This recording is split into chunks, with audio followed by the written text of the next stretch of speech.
my opinion, Black Ops 1 Zombies, with its expansive and expensive DLCs, has got to be one of the most endearing experiences of horror-themed gameplay I have ever had the pleasure to consume. Now, I may be biased because I love zombies, not just the Call of Duty mode, but the traditional horror monster of Reanimated Dead. There's just something about the nasty, dirty, and gritty texture of the zombie apocalypse setting, and the mix of natural and supernatural horror that makes the creatures so terrifying at their core. Although 9-year-old me did not appreciate Treyarch's vision of zombies that much back in late 2010, returning to the original Black Ops 10 years later really proves the passion, blood, sweat, and tears that went into making this originally simple arcade horde mode into something truly unique and spooky. So let's dive in and take a look at what makes Black Ops 1 Zombies so fantastic.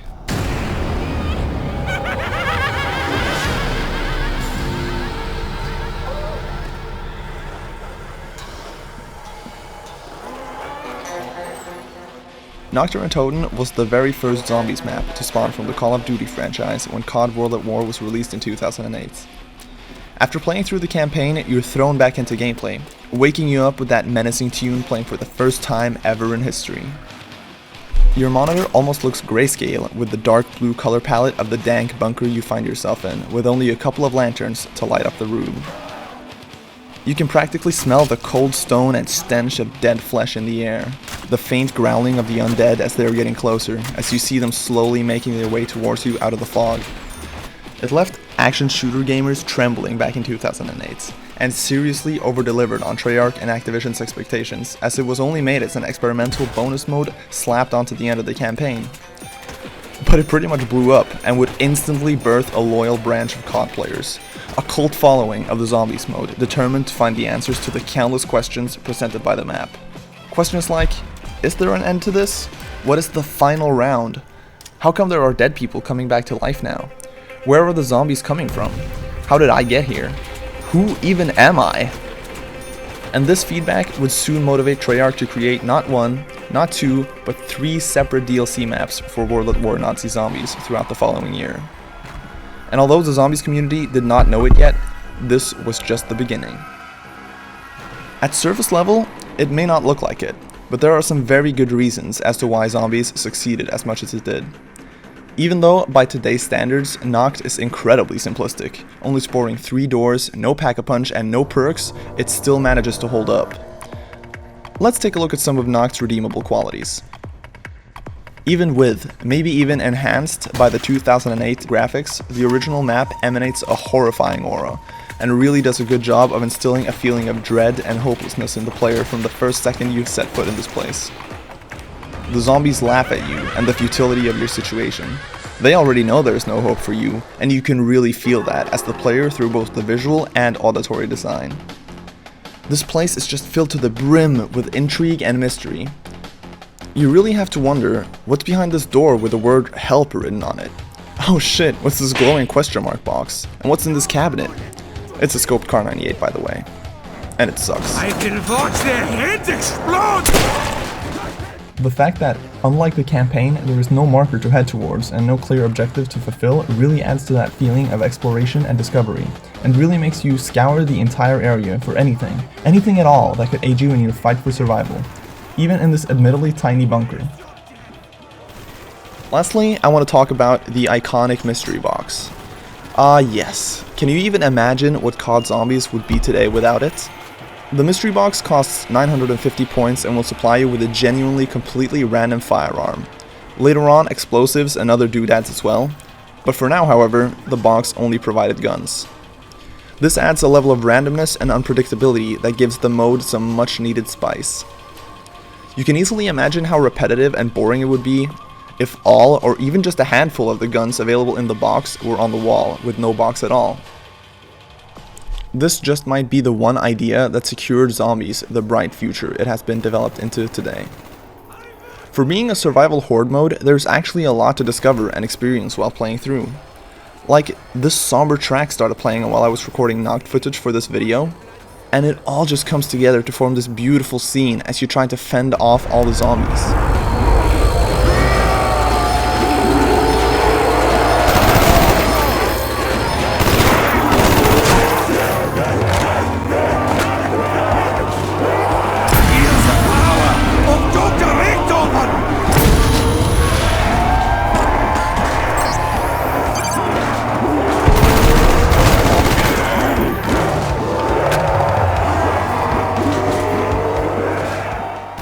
such a simple detail, but it was incredible to hear that music playing.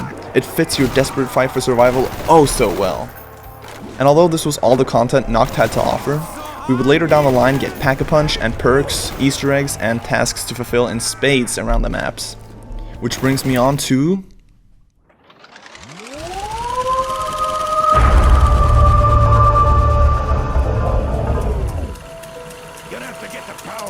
It's like deja vu all over again.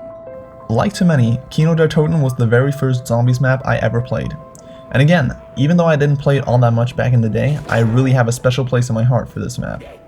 To me, there's this retro appeal to the earlier zombies installments that I kind of dig.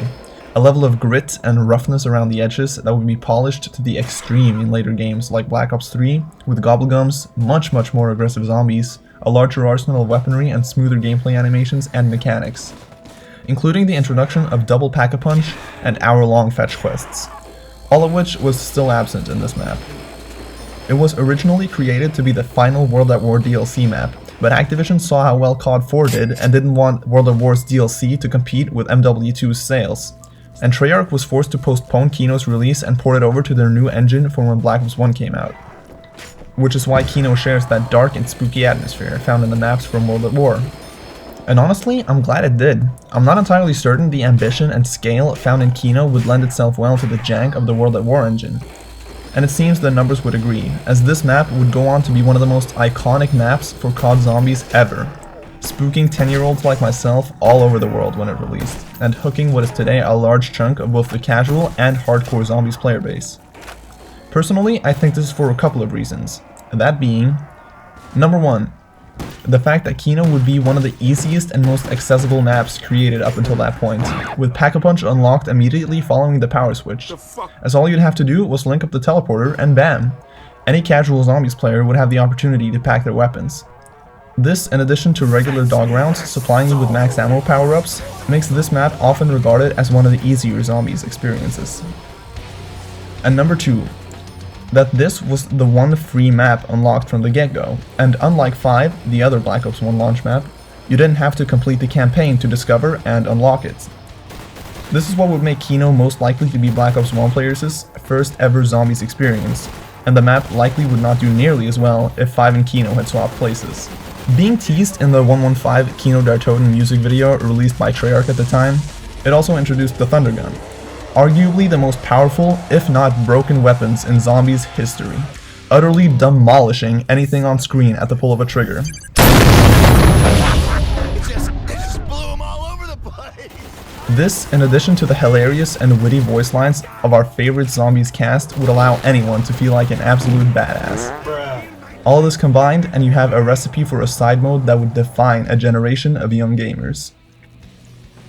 Less memorable, but still notable, is that Kino also included the introduction of the LMG turrets in the main theater room and, let's see here, and the stakeout room, yeah. That's it? Huh, I thought there'd be more, but I guess not. These would function as a spin on the traditional electrical traps found in World at War, allowing you to pay a flat amount of points to have the turrets automatically shoot zombies in the near vicinity for a certain period of time. And also the fire trap was introduced. And it looks fucking awesome, but in the end, it's not really anything more than a reskinned electrical trap. Not much to talk about here. You get 2 routes leading directly to the power switch. Going left will take you to the lower hall and the outside alley area, before then leading you to the back room and then backstage. Heading right will first take you to this little miscellaneous room, where the box can spawn, and mule kick around the corner. Following further will take you into this round open room with the turning staircases, where you'll have the stakeout for the dogs round, and then the dressing room before you arrive backstage with the power switch. Both routes taking about the same amount of time and doors to get there. This gives you some freedom to choose where you'd like to go and adds a tad bit of replay value, even for the early game. However, while those early rounds are a spectacle, after you've gotten your banger guns, teleported to the Pack-a-Punch machine, and you reached round 10, the game switches to Epic Gamer mode, and at this point it's no longer about feasting your senses on this fitting show in the theater. It's now turned more arcadey, and the game knows it, going from an eerie chalk-looking counter on the HUD to a more traditional Black Ops font numbers counter, daring you to go as high as you can. The zombies come in large numbers and will flank you if you don't watch your back. Keep moving, the zombies will only spawn in windows within a certain radius and position according to the player, So moving through the map will leave the zombies a little ways behind you, giving you space to blast them with your powerful guns, and also have time to reload. Despite all this praise, however, COD Zombies as we know it today would not be fully realized until the release of Black Ops' first DLC pack, introducing us to what would become known as the first modern zombies map.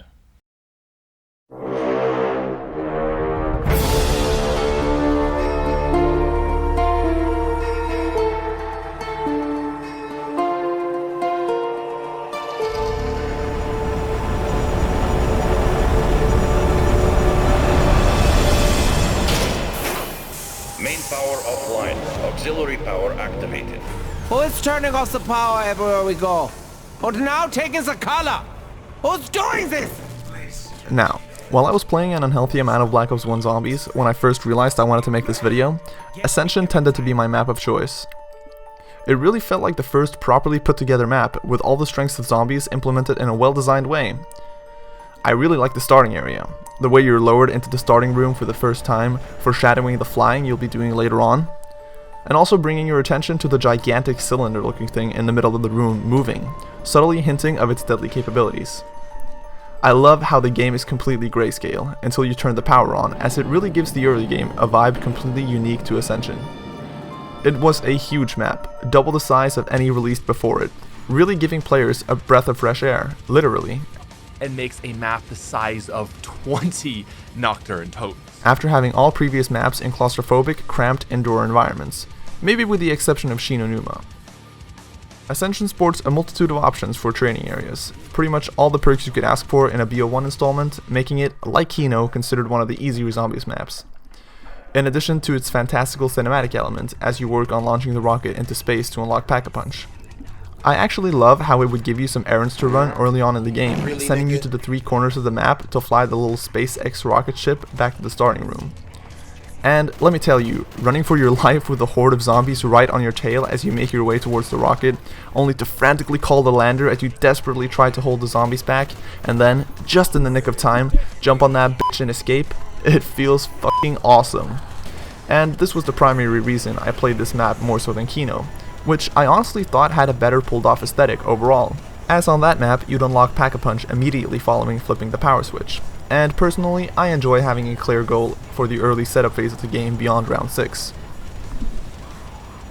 The map would also bring a handful of genius innovations in the form of new perks like PhD Flopper, letting you negate fall and explosive damage, which was huge for things like the Pack-a-Punched M1911 Mustang and Sally grenade launcher pistols, allowing you to basically nuke everything in an 8-meter radius by blasting the ground right below you, taking no explosive damage and walk out of the pile of zombie remains like an absolute badass. And partially also for the newly introduced Matryoshka dolls, secondary grenades, which would blow anything in the vicinity to smithereens, and in my cases, including myself, unless you're equipped with PhD.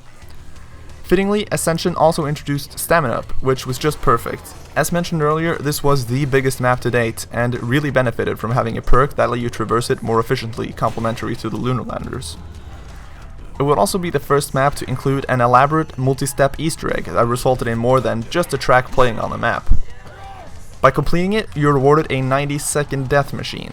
Quite underwhelming considering the amount of time and effort required to complete it, and the fact that maps like Moon would reward you with every single perk available on the map when completed. But I suppose back when this was first released, uncovering the Easter egg and seeing the secret content was the reward in itself. Since I play zombies mostly solo, I unfortunately haven't had the chance to complete these Easter eggs and see them for myself, but I appreciate their inclusion nonetheless. Ascension was also in a setting I enjoyed, as I've never really been a fan of the jungle zombies theme of Shangri-La.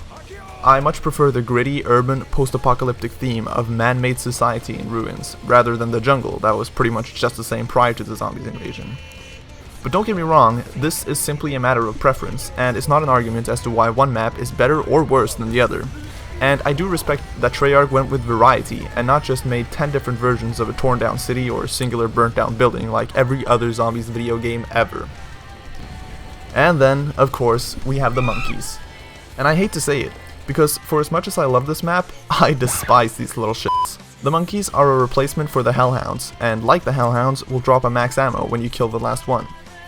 The thing is, however, unlike the Hellhounds, the monkeys are hellbent on making your life miserable by straight up stealing your perks if you're not there to stop them. Now, to be clear, it takes them some time to whack away at the perk machines before you lose your corresponding perk, but having 4 perks in solo means you'll have to run all the way back and forth between Jug, Mule Kick, Speed Cola, and God forbid Quick Revive to not have to repurchase everything once the round ends. Now, if you kill all monkeys without letting them even touch any one of your perk machines, it'll drop an extra free perk for you. But this was so difficult, I didn't even know about this before doing research, despite Ascension being my favorite map from Black Ops 1. Maybe it's because I just play solo and it's easier when you have friends to help you defend. Maybe I'm just bad at the game, but this was really my one proper complaint. Other than that though, I had an absolutely awesome time discovering and exploring the map. Learning about how to unlock Pact was a trip all in itself, and when I first saw that rocket launch, my mind was blown. This experience would stand uncontested as my favorite for the next 2 games in the franchise, until I happened upon what I thought to be an unlikely contender. A bit of a sleeper map I had not heard much about until I played it for myself. A little old school map from an era long before that of technology and space travel, with all new characters and all the features I loved in zombies put into one. Give me that! Piece right here.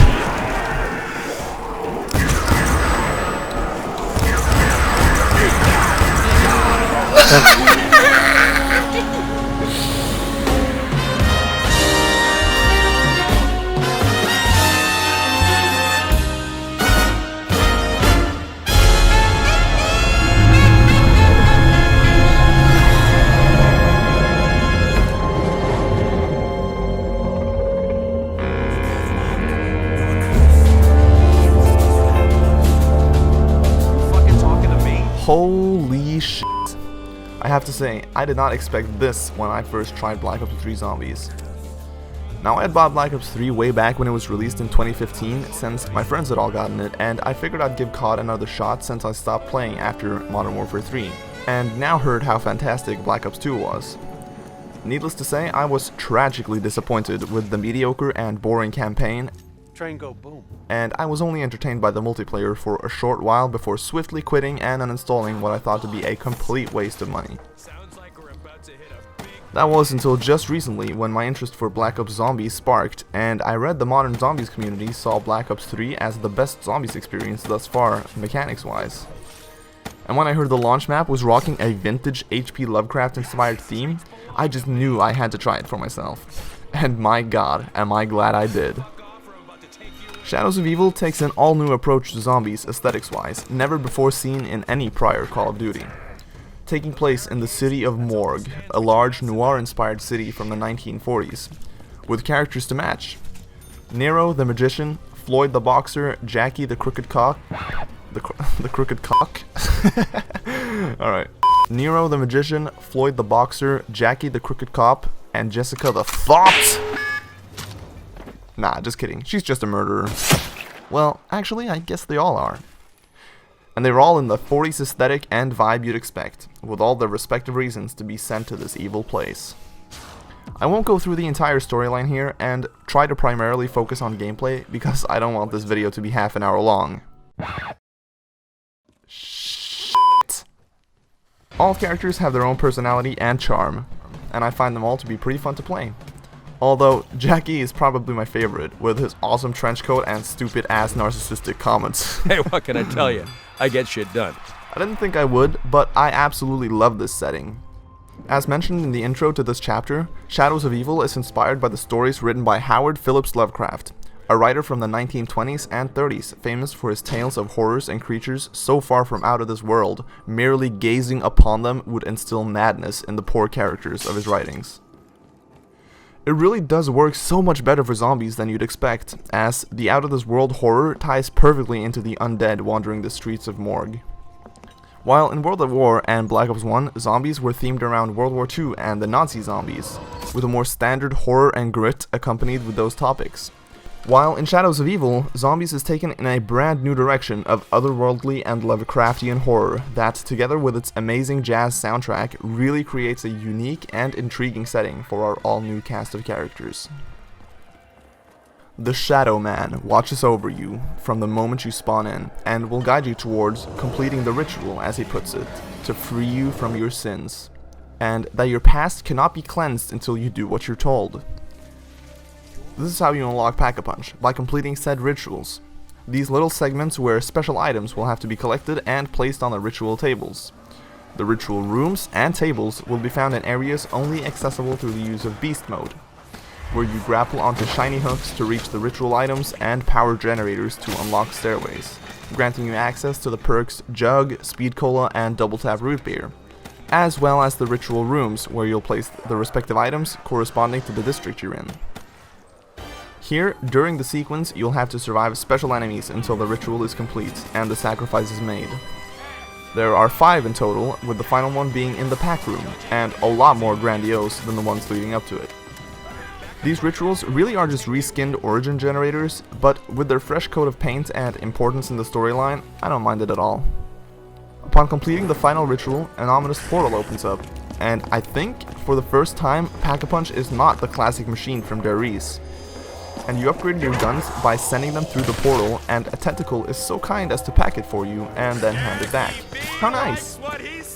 But then, as you ascend back up from the underground, you'll notice the sky has turned blood red, and something has made its way into our atmosphere.